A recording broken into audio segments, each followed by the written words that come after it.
राष्ट्रवादीच्या 54 जागा होत्या, 40 लोक सोडून गेले आणि बाकीच्या जागा राष्ट्रवादीच्या होत्या.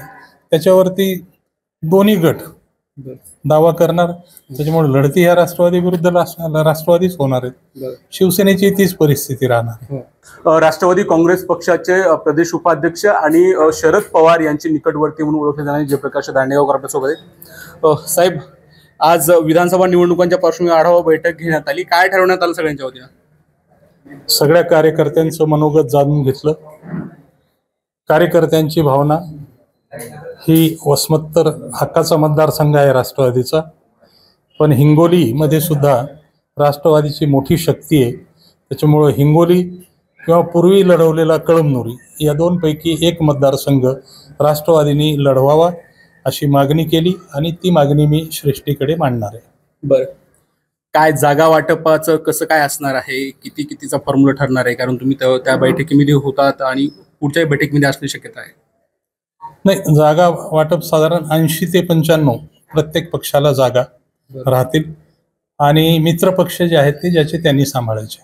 बरं, आता भाषणात बोलताना तुम्ही सांगितलं की बहुतांश महाराष्ट्रातल्या लढती ह्या राष्ट्रवादी विरुद्ध राष्ट्रवादी, शिवसेना विरुद्ध शिवसेना, शिवशक्ती आणि भाजप विरुद्ध काँग्रेस. काय कसं काय असणार? राष्ट्रवादीच्या 54 जागा होत्या, 40 लोक सोडून गेले आणि बाकीच्या जागा राष्ट्रवादीच्या होत्या. त्याच्यावरती दोन्ही गट दावा करणार, त्याच्यामुळे लढती ह्या राष्ट्रवादी विरुद्ध राष्ट्रवादीच होणार आहेत. शिवसेनेची तीच परिस्थिती राहणार.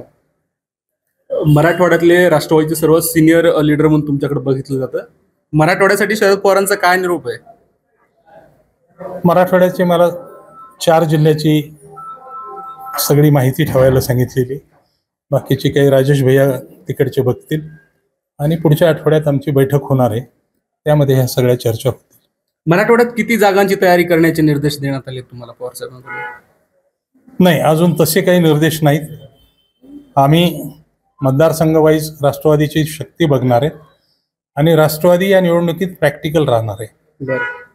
ज्याची निवडून यायची क्षमता आहे तिन्ही पक्षातून त्याचीच नावं आम्ही रिकमेंड करणार. कुठं दुराग्रह करणार नाही की ही जागा राष्ट्रवादीलाच पाहिजे.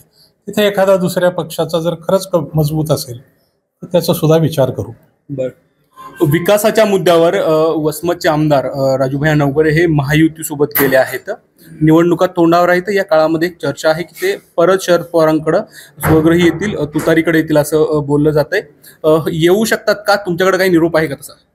नाही, माझ्याकडे त्यांनी काही निरोप दिलेला नाही. बरं, आणि मला असं वाटतं की अजितदादाकडे जे गेलेत त्यांची इच्छा असली तरी ते परत येऊ शकणार नाहीत. कारण ते दादाच आहेत. बरं, काय कारण वाटतं बरं तुम्हाला?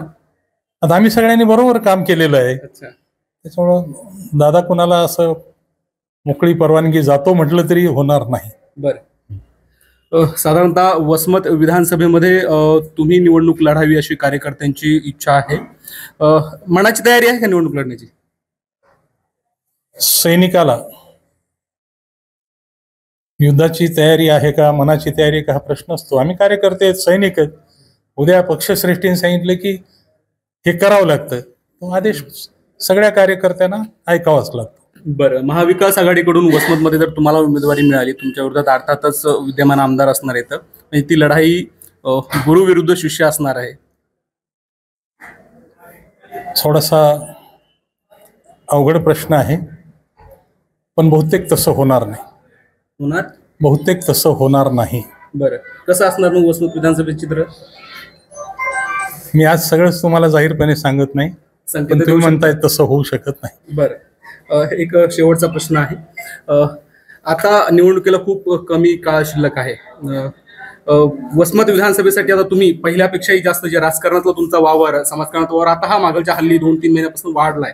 ते लोकसभा निवडणुकांचं कारणही असू शकतं आणि हे विधानसभाचं पण कारण असू शकतं. तयारी कशी असणार आहे वसमत विधानसभेची? वसमत विधानसभेची मी तयारी करण्यापेक्षा मतदारांनी आणि कार्यकर्त्यांनीच अगोदरच तयारी करून वसमतचा निकाल ठरवून ठेवलेला आहे. मी तो आजच जाहीर करतो. वसमत विधानसभेचा आमदार हा राष्ट्रवादी काँग्रेस पक्ष शरद पवार साहेबांचाच राहणार आहे. तुम्ही सुद्धा सर्वे करा, तुम्हाला हेच उत्तर येईल. वसमत व्यतिरिक्त हिंगोली जिल्ह्यातल्या कोणत्या जागेवर दावा असणार आहे, जी तयारी तुम्ही पक्षाकडे ती जागा सोडण्यासाठी मागणी केली जाणार आहे? आम्ही दोन्ही लढवल्यात. हिंगोली सुद्धा लढवली राष्ट्रवादीने, कळमनुरी सुद्धा लढवलेली. त्याच्यामुळे एक मतदारसंघ आम्ही हिंगोली किंवा कळमनुरी दोनपैकी एक मागणी करणार आहे. ठीक आहे. तर हे आहेत राष्ट्रवादीचे नेते जयप्रकाश दांडेगावकर. त्यांनी एक बोलताना महत्त्वाचं सांगितलं की अजित पवार यांच्याकडे गेलेले आमदार जे ते इच्छा असताना सुद्धा शरद पवारांकडे येऊ शकणार नाहीत आणि वसमत विधानसभेवर राष्ट्रवादी शरदचंद्र पवार गटाचाच आमदार निवडून येईल अशी प्रतिक्रिया त्यांनी माझाशी बोलताना दिली आहे. कॅमेरा पर्सन आकाश माधव दिपके, एबीपी माझा, हिंगोली. एबीपी माझा, उघडा डोळे बघा नीट.